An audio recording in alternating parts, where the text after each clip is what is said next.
First story. It all started on an ordinary Tuesday. You know, the kind of day where you don't expect anything exciting to happen. I work from home, so most of my days are pretty low-key, answering emails, taking calls, sipping on way too much coffee. But this particular Tuesday, things took a sharp turn into chaos, and it was all because I decided to help my neighbor, Mrs. Patterson. Mrs. Patterson is in her late 60s and lives alone across the street from me. She's always been nice, always waves hello, and occasionally brings over baked goods as thanks whenever I help her with small things, like moving furniture or fixing her leaky faucet.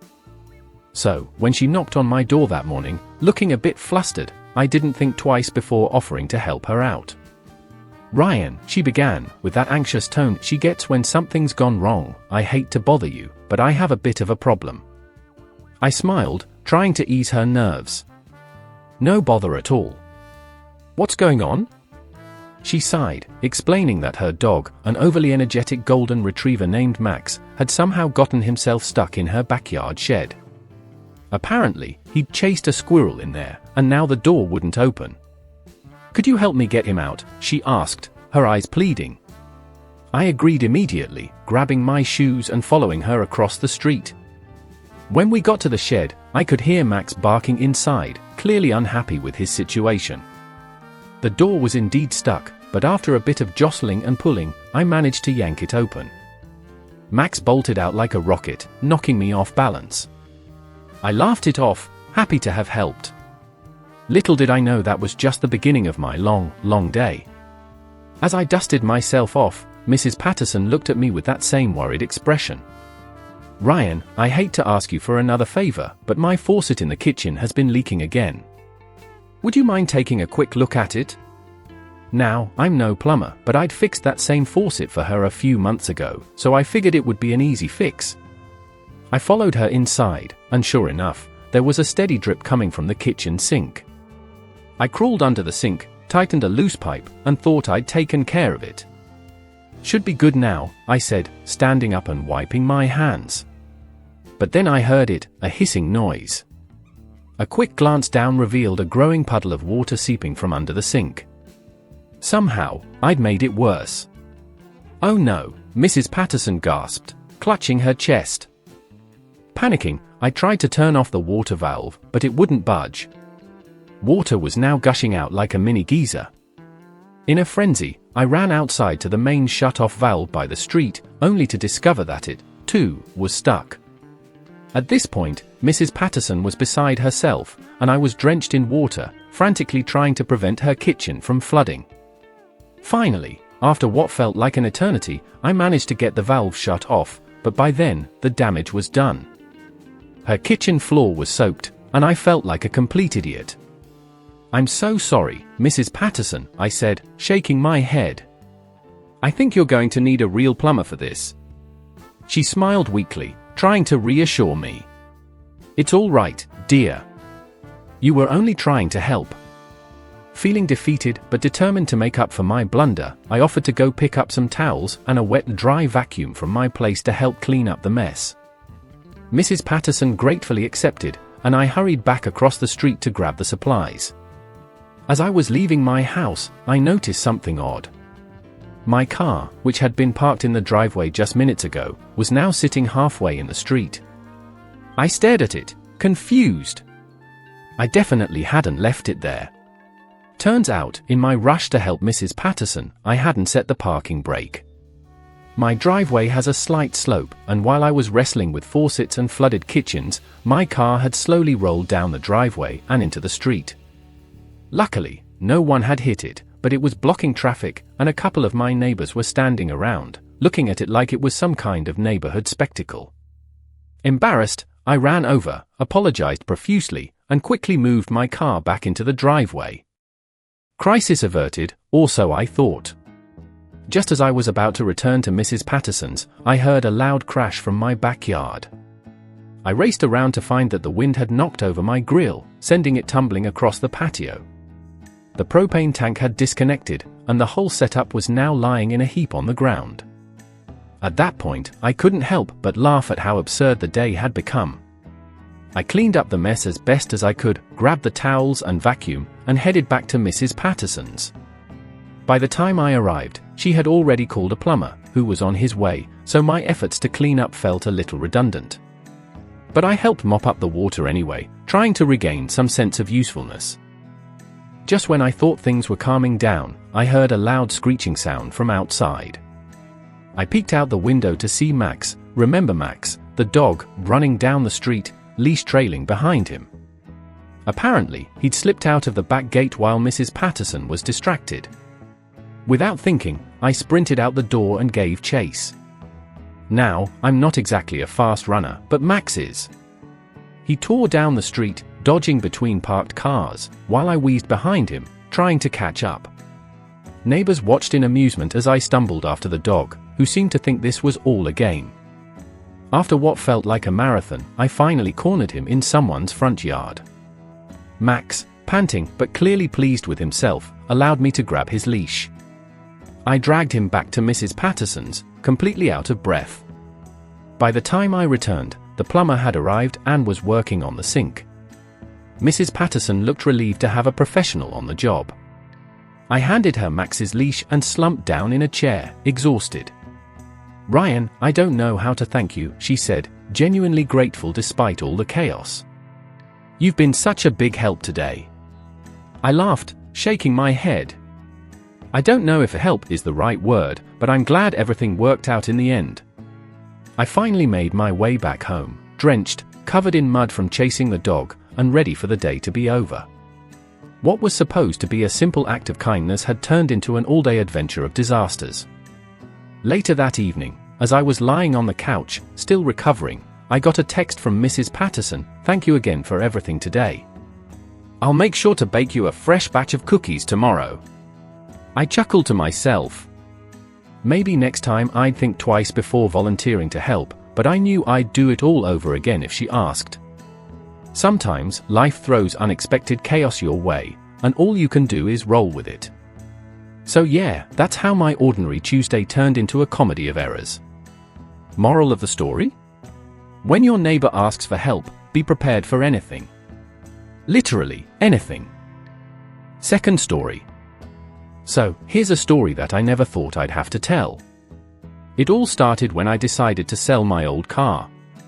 It was a 2008 Honda Civic, nothing fancy, but it had been with me for years and I figured it was time for an upgrade. I listed it on one of those online marketplaces, you know the type, where everyone tries to lowball you until you wonder if your car is even worth anything at all. After a couple of days, I finally got a bite. A guy named Nick messaged me, saying he was really interested in the car. His profile seemed legit, so we agreed to meet in person. I've always been a bit wary about meeting strangers, but hey, I really needed the money and the guy seemed polite over text. He said he wanted to check out the car that afternoon. We agreed to meet in a public place, a grocery store parking lot. This is where things started getting weird. I arrived a bit early and waited, scrolling through my phone to kill time. Nick showed up about 15 minutes later, driving what looked like a rental car. He parked next to me and got out, wearing a baseball cap and sunglasses, which struck me as odd, considering it wasn't even sunny that day. But I didn't think much of it at the time. Nick walked around my car, asking the usual questions, mileage, service history, if I'd had any major issues with it. He seemed knowledgeable about cars, so I figured he was serious. He asked to take it for a test drive, which I agreed to, but when I handed him the keys, he hesitated. "Actually, can you drive it?" he said, giving me a sheepish smile. "I'd like to feel how it rides from the passenger side." At this point, I was a little uneasy, but again, I didn't want to blow the sale. So, I got in the driver's seat, and we drove around the block. The entire time, Nick didn't say much, just watched the road and occasionally glanced over at me. When we got back to the parking lot, he asked if he could see the trunk. I popped it open, and that's when everything went downhill. While Nick was inspecting the trunk, I noticed two men in plainclothes standing by the entrance to the grocery store. They were looking in our direction and whispering to each other. One of them pulled out a phone and started talking into it while still staring at us. I don't know why, but I suddenly felt this intense urge to get out of there. Nick, on the other hand, seemed completely unfazed. He closed the trunk and started asking me about the price again, but I couldn't focus. The two men were now walking toward us, and I could see that one of them had a badge clipped to his belt. Before I could even process what was happening, they were at my car. "Sir, step away from the vehicle," one of the men said, flashing his badge. "We need to ask you a few questions." Nick's face went pale. He immediately raised his hands and started stammering, "I didn't do anything, I swear." At this point, I was completely lost. The men ignored Nick for a moment and turned to me. One of them, a tall guy with a gruff voice, asked, "How do you know this man?" I don't. "I'm just selling him my car," I said, feeling my heart race. They asked me to step aside, and then they began questioning Nick. It turned out, Nick wasn't his real name. Apparently, he was involved in some kind of ongoing investigation, and they had been tracking him for weeks. My car sale had been a convenient way for them to catch up with him. I still didn't know what Nick had done, but based on how quickly he was handcuffed, it wasn't anything minor. I stood there, stunned, as they put him in the back of an unmarked police car. One of the officers came back over to me and apologized for the confusion. He explained that they had been tailing him, waiting for the right moment to arrest him without causing a scene. Apparently, I had unknowingly walked right into the middle of their operation. "You're free to go," the officer said. "Sorry about the mess. You should be able to sell your car without any issues now." Needless to say, I wasn't exactly keen on selling the car after that. I drove home, still in shock, replaying the entire encounter in my head. Who was this guy? What kind of investigation was it? And how in the world did I end up involved in it? A few days later, I got a call from one of the detectives who had been at the scene. They just wanted to follow up and ask me a few more questions about how I had come into contact with Nick. I told them everything, and they thanked me for my cooperation. Apparently, Nick had been using fake identities to buy and sell stolen goods online. I guess my car wasn't going to be one of them, but it was enough to get him caught. In the end, I did sell my car, though I made sure to meet the next buyer in a completely different location, and I was definitely more cautious about who I was dealing with. It's safe to say that selling a car will never feel the same again. Third story. Alright, so here's a story I never thought I'd be telling, but life's weird like that. It all started last summer when I was driving back home from a weekend hiking trip with some friends. I was exhausted, sunburnt, and just looking forward to a hot shower. But then I noticed my car was dangerously low on gas, so I pulled off at the next exit to find a gas station. That's where everything began to spiral out of control. I filled up the tank and decided to grab a snack from the little convenience store attached to the station. While I was standing in line, I overheard two women talking in front of me. They were frantic, clearly stressed about something. One of them kept checking her phone and muttering about how everything was ruined.